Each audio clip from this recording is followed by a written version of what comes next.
If you're new here, welcome, and if you've seen my other stuff, well, welcome back. Before we get into this video, I want to thank you for all of your support on the last one. There were a lot of awesome comments, a lot more people found the channel. I'm really appreciative of all the support you gave me. Now, I don't want the entire focus of this channel to be relentlessly attacking the mainstream media. As much as there are horrific faults within that space in Australian politics, I think there are other more important things to talk about, like policy, or a lot more of the local issues happening from state to state. But I couldn't quite stop talking about the media yet because of the horrific interviews I kept seeing from Barnaby Joyce. This man bends over backwards to defend Pauline Hanson and justify any of her policies, no matter how ridiculous they sound. And I think the most frustrating part of his defense is it doesn't even seem like he necessarily understands the things he is defending. We're gonna focus on his recent interview on Sky News talking to Andrew Bolt, specifically the section in which he's talking about housing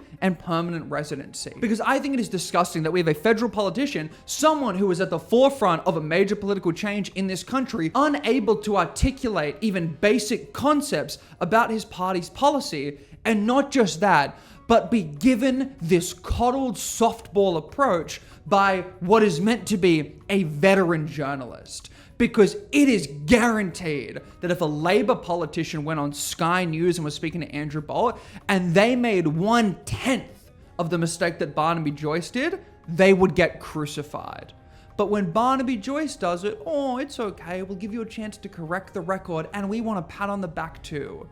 And it's disgusting, and it's a failure from the people who are meant to call themselves journalists. But hey, let me know what you think in the comments, like and subscribe if you enjoy the video. Let's get into it. So again, this is an interview with Barnaby Joyce, one of the main figures in the rise of One Nation, and Andrew Bolt, a major veteran political journalist on Sky News. I am not expecting to agree with either of these people.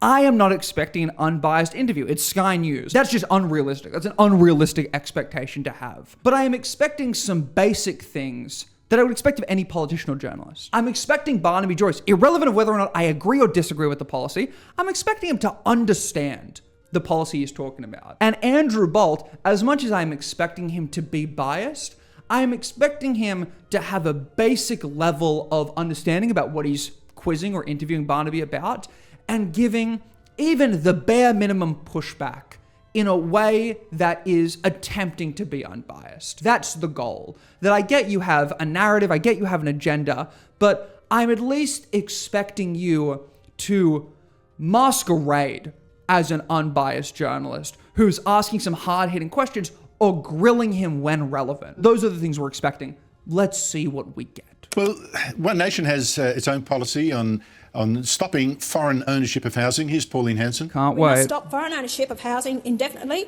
give foreign owners 2 years to sell up so we don't suddenly flood the market. If not sold, the property will be repossessed by the federal government. Something hasn't been quite explained about that as far as I can make out. Would that mean that permanent citizens, who are also not Australians, but permanent residents, that they would have to sell their houses as well? The obvious answer to that should immediately be no.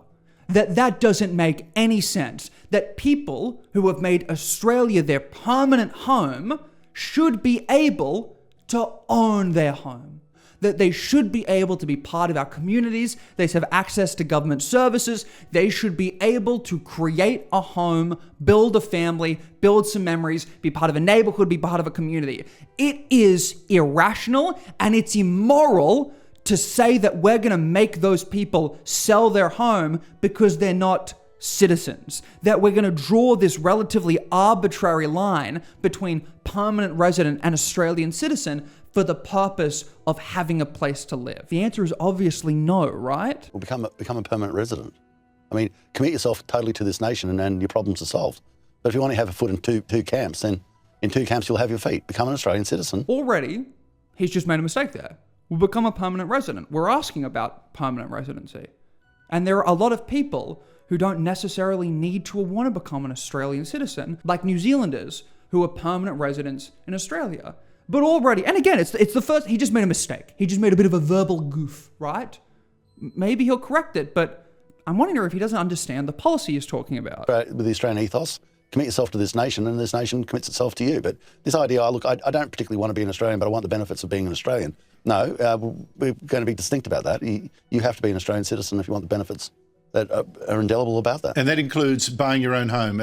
A permanent resident under One Nation would not be allowed to buy their own home here. We're concerning ourselves with people who are. No, I've got the problem. I'm just, Barnaby, I'm totally with, I'm understanding all that. I'm just wondering, does it apply to permanent residents as well? Well, it does. He has no idea. He has zero idea. He has not thought about the potential consequences. He has not thought about anyone asking these basic questions. He's just stumbling around trying to figure out what he thinks Pauline Hanson wants him to sell, but he has no idea. And although it is the case that Bolt's pressing him a little bit, he's almost trying to save him here. He's almost trying to be like, are you sure? Like, I just want to understand. This is what you're saying. He's not grilling him. He's not pushing him. He understands that this is ridiculous, that this is just an untenable position to hold, but he's trying to kind of guide him away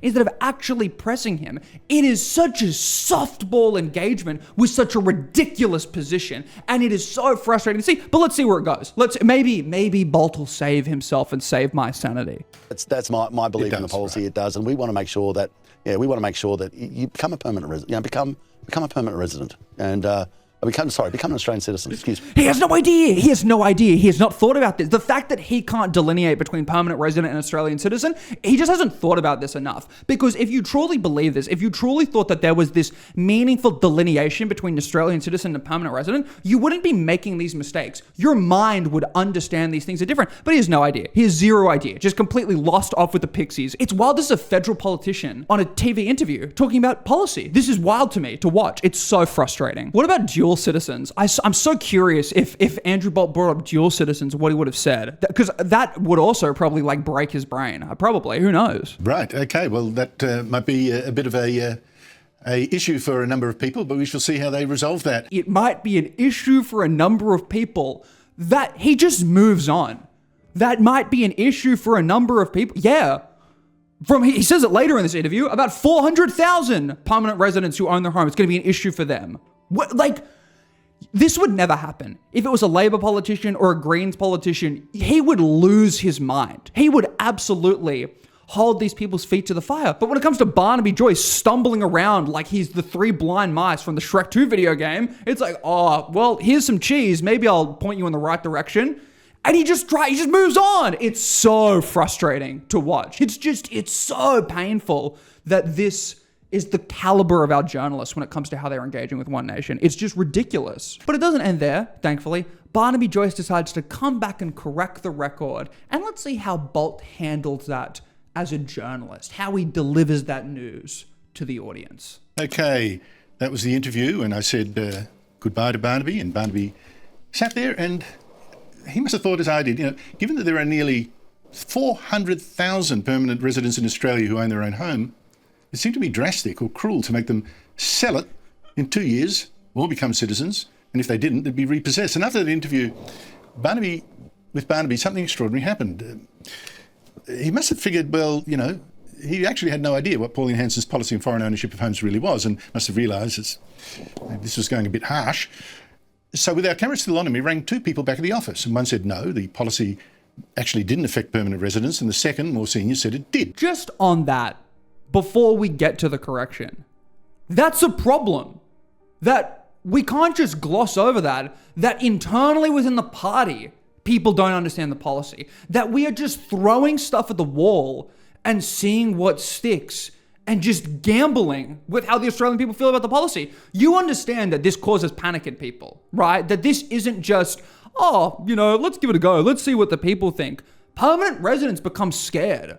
This matters when you're saying that if you get power, you are going to do X, Y, or Z. That matters to people. And these people are just floundering around, hitting the splash attack over and over and over again, wondering why people are freaking out. I don't know. If I went into my job and was just winging it. I get fired in a second. But for some reason, when it comes to One Nation, they can just do failure after failure or just guess and check over and over and over again. And it's just like, oh, well, you know what? They're trying their hardest. Sometimes trying your hardest isn't good enough. And you're actually just not fit for government or for power. And it feels like so many of the One Nation candidates or people who engage with One Nation's policies, you just have no idea what you're talking about. And just, you don't think about these things and you just rely on grievance-based politics. And it's just miserable to see. It's just so disgusting that these people hold political power and that a guy in his 20s is having to try and combat federal politicians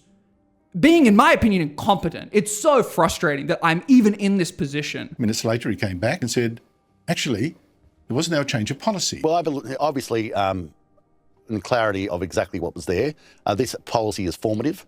But on further investigation and discussions with One Nation, no, we are not going to be kicking permanent residents out of their house. Oh, we're not going to be doing that. After thinking about it for 30 seconds, after having one conversation with someone outside of my echo chamber, I realized maybe that's not a good policy to have. Wow, thank you. Thank you for that. I could have told you that in 5 seconds. I could have told you that, dude.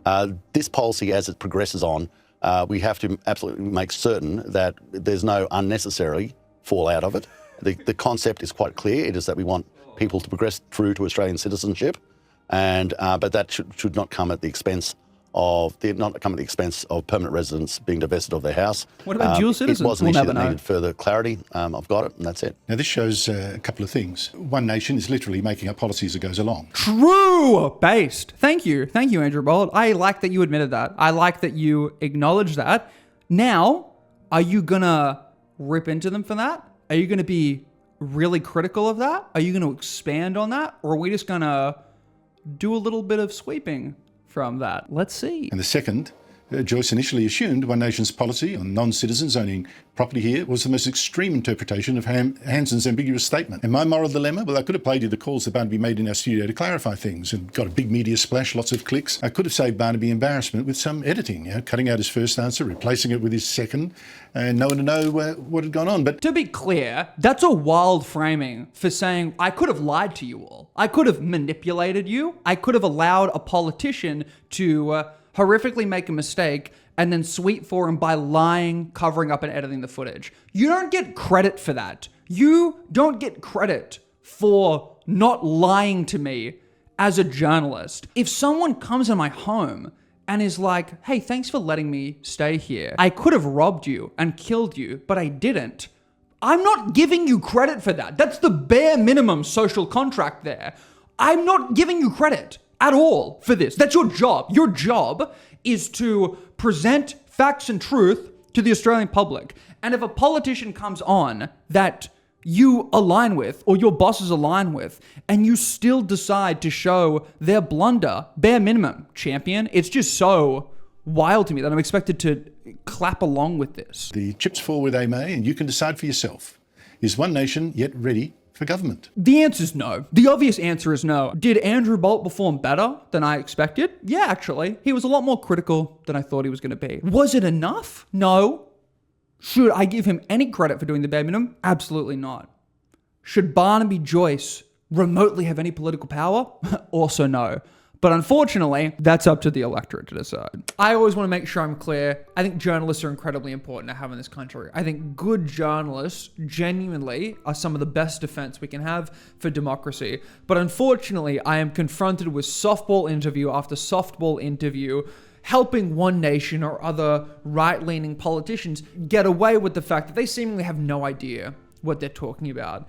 As always, I appreciate your support. Like and subscribe. Let me know what you think in the comments. I truly do appreciate all the support. It's been real.